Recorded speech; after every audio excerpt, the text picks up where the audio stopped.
আপনি কি প্রতিদিনের গ্রুমিং নিয়ে চিন্তিত? তাহলে আপনার জন্যই নিয়ে এলাম কেএমএ ব্র্যান্ডের original 4-in-1 grooming kit model KM3580।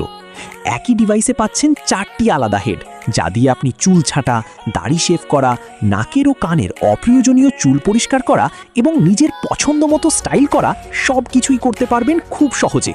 এর বিশেষ কিছু বৈশিষ্ট্য হলো এটি কর্ড এবং কর্ডলেস উভয়ভাবেই ব্যবহার করা যায়। এতে আছে 20টি লকিং লেন্স সেটিং, যা আপনার গ্রুমিংকে করবে নিখুঁত। আর চার্জিংয়ের ঝামেলা নেই বললেই চলে। একবার চার্জে আপনি অনায়াসে 30-35 মিনিট ব্যবহার করতে পারবেন। নিজের লুককে দিন প্রফেশনাল ফিনিশিং। আজই অর্ডার করুন এবং আপনার গ্রুমিং রুটিনকে করুন আরও সহজ। স্টক শেষ হওয়ার আগেই সংগ্রহ করতে আমাদের মেসেজ করুন অথবা নিচের লিঙ্কে ক্লিক করুন।